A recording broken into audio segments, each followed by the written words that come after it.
느헤미야 10장에서 이스라엘 자손들은 언약 앞에 자신들을 새롭게 하고 율법에 실천하기를 결단을 했었습니다. 이제 이스라엘 자손들은 11장에서 예루살렘 성에 거주하게 될 자들을 세웠습니다. 성전도 재건되고 성벽도 다시 건축되었는데 정작 성 안에 백성들이 살지 않으면 건축과 재건은 헛된 일입니다. 따라서 성 안에 거주할 자들을 세운 겁니다. 이 과정에서 백성의 지도자들은 당연적으로 성 안에 거주하기로 했고 또 남은 백성의 10분의 1도 성 안에 거주하기로 세워졌습니다. 이런 모습들 가운데 눈여겨볼 사항이 이제 있습니다. 물론 어제 살펴보셨겠지만 예루살렘에 거주하기를 자원하는 모든 자들 가운데 사용되는 표현, 자원하다라는 표현은 재물을 바칠 때 사용되는 표현입니다. 10분의 1의 백성들이 제비보다 성 안에 거주하게 되는데 이때 10분의 1은 마치 11조처럼 대표성을 띄워서 하나님께 드려지는 모습을 떠올리게 합니다. 따라서 예루살렘에 거주하는 자들을 마치 하나님께 제물로 드려지는 삶을 사는 자들과 같다라는 겁니다. 이어서 4절부터 9절까지는 예루살렘에 거주한 자인 유다 자손과 베냐민 자손들의 명단들이 나오고 10절부터 18절까지는 제사장과 레위인들의 명단들이 나옵니다. 그런데 이 명단들을 유심히 보면 명단들만 언급되는 게 아니라 족보와 함께 언급됩니다. 이 사실들은 예루살렘에 거주한 자들이 정체성이 분명한 자들, 거룩한 백성들이함을 가르쳐 주는 겁니다. 이제 오늘 본문이 19절에 언급되는 성 문지기는 앞선 예루살렘에 거주한 자들로 볼 수 있으면서도 21절부터 24절에 언급되는 예루살렘 성에서 여러 다양한 헌신을 하는, 다양한 봉사를 하는 모습들과 연결될 수가 있습니다. 흐름상 4절부터 18절 혹은 19절까지는 예루살렘에 거주하는 자들의 명단에 이어 이제 유다 여러 성읍에서 거주하는 자들이 언급되는 것이 자연스럽습니다. 그래서 20절에는 예루살렘 성 안에 거주하는 자들 외의 나머지 이스라엘 백성과 제사장, 레위 사람들이 유다 모든 성읍에 흩어져 각각 자기 기업에 살았다고 합니다. 그런데 21절부터 24절을 보면 어디에 거주하는 자의 그 여부보다는 예루살렘을 위한 다양한 헌신, 봉사의 모습을 보여주고 있습니다. 아마도 성 혹은 성전이 단순히 제사장들, 레위인들만 운영되고 세워지지 않고 다양한 사역들을 통하여서 운영되고 세워짐을 보여주기 위하여서 느드님 사람들, 하나님의 전일을 맡아 다스리는 사람들, 왕의 수하에서 백성의 일을 다스리는 자들의 언급되는 것을 우리가 볼 수가 있습니다. 이런 점들을 비추어서 교회를 세워가는 것에 대한 한 가지 당연하지만 또 중요한 교훈을 또 배웁니다. 하나님의 집 성전인 교회를 세워가는 데 있어서 예배 인도와 가르침 등을 위해 세워진 소수의 사역자들로만 필요한 게 아니라는 겁니다. 다양한 부분에서 다양한 헌신, 봉사 등을 통하여서 교회는 더 풍성하게 세워져 가는 겁니다. 그런데 22절에 언급되는 하나님의 전 일을 맡아 다스리는 것은 성전에서의 제사, 가르침의 사역이라기보다는 전체적인 성전의 관리, 회계 관리 등의 역할과 같습니다. 이 4절에 언급되는 왕의 수하에서 백성의 일을 다스리는 역할은 바사 왕, 페르시아 왕 아래에서 유다 백성의 일을 다스리는 겁니다. 이와 연관시켜 보면 아마도 유다 백성의 일과 관련된 행정적 직책인 걸로 보입니다. 이렇게 다양한 영역에서 다양한 모습으로 예루살렘 성, 예루살렘 성전은 운영되고 세워졌던 겁니다. 마찬가지로 참된 하나님의 집, 참된 성전인 교회의 구성원으로 부름받은 성도들은 여러 다양한 모습으로, 여러 다양한 역할로 교회를 세워가는 겁니다. 특정 소수의 사역자로만 교회가 세워지는 것은 아니라는 겁니다. 보통 교회를 몸으로 비유를 합니다. 그렇다라는 것은 여러 다양한 지체, 다양한 부분이 있다는 것을 가르쳐 줍니다.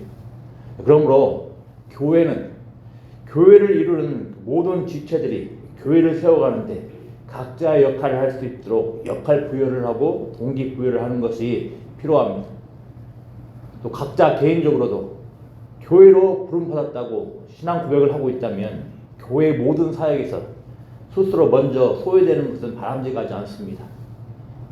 나는 교회를 함께 세워가는 자로 부름받은 한 지체임을 기억을 하고 이것을 소중히 여기며 헌신하는 모습이 필요한 겁니다. 그래서 25절부터 36절까지는 각각 유다 모든 성읍에 흩어져 거주하는 유다 자손들이 그리고 베냐민 자손들이 어디에 거주하는지를 언급을 합니다. 여기서 특별히 이제 30절 말씀을 주목할 필요가 있겠습니다. 30절 말씀을 보면 이제 브엘세바에서부터 흰놈의 골짜기까지 장막을 쳤다라는 표현이 나옵니다. 보통 브엘세바에서부터 흰놈의 골짜기는 전통적으로 유다 지파의 기업을 요약하는 표현입니다. 또 25절부터 29절에 언급되는 유다 자손들이 거주하는 성읍의 상당수는 여호수아 15장에 언급되는 유다 자손이 분배받은 성읍과 유사합니다. 또 이 장막을 쳤다고 하는데 이것은 이스라엘의 군대 용어입니다. 이스라엘이 어느 지경까지 이제 영토를 확장을 하고서 이제 그 자리에 장막을 쳤다라는 군대의 용어와 연결됩니다. 결국 공통적으로 이런 내용들은 역시 언급을 했던 것처럼 과거의 이스라엘과 자신들을 연결하고 있음을 보여주는 겁니다. 특히 오늘 본문에 언급되는 그 성읍의 영역이 상당히 지금 넓게 나타나고 있는데 이 사실들은 현재 초라해 보이고 연약해 보이는 이스라엘 공동체가 과거의 영광스러운 모습과 자신들을 연결시키는 것으로 보입니다. 그러면 무슨 말이겠습니까? 비록 지금의 작고 보잘것없어 보이는 이스라엘 귀한 공동체는 그 외양을 뛰어넘는 영광스러운 공동체라는 겁니다. 마찬가지로 우리는 과거의 영광에 매일 필요는 없습니다. 우리가 얼마나 과거에 얼마나 대단했고 영광스러웠는지를 우리가 되돌아보면 그것에 집착을 하며 매일 필요는 없습니다. 하지만 우리는 우리의 초라한 외양에도 불구하고 하나님으로 인하여서 영광스러운 존재임을 우리가 늘 기억을 해야 한다는 겁니다. 과거 이스라엘 백성과 함께하였던 그 영광스러운 하나님이 이제는 복음의 더 큰 영광으로 신약의 백성들, 신약의 교회와 함께합니다. 그러니 오늘 본문에 나오는 이스라엘 자손들의 방식대로 생각을 해보면 우리가 누리고 있는 영광은 이스라엘 백성들이 누리는 영광보다 비교할 수 없을 만큼 존귀하고 정말로 놀라운 것을 우리가 누리고 있다는 겁니다. 우리가 그래서 이 사실들 기억을 하고서 혹이라도 우리의 모습들을 바라보면서 우리 교회를 바라보면서 초라해 보이고 연약해 보이는 모습이 있다 할지라도 이것들로 인하여서 위축되거나 또 이게 좀 너무나 답답해할 필요는 없다라는 겁니다. 왜이겠습니까? 영광스러운 하나님께서 우리 교회와 함께 하십니다. 아무리 연약하고 초라해 보이는 교회라 하더라도 하나님을 인하여서 이 세상 가운데서 어마어마하게 영광스럽고 존귀한 존재라는 겁니다. 이 사실들을 기억을 하고서 앞에서 살펴본 내용대로 우리가 영광스러운 존재임을 기억을 하면 우리가 부름받은 교회는 영광스러운 그 존재임을 기억을 하며 이 교회를 위하여서 헌신하고 봉사하는 복된 모습이 있기를 기도합니다. 네, 기도하겠습니다. 아버지 하나님 감사합니다. 하나님 혹이라도 우리 교회를 바라보며 혹은 우리 자신들을 바라보며 초라해보고 연약한 모습으로 인하여서 혹이라도 위축되고 있진 않는지요.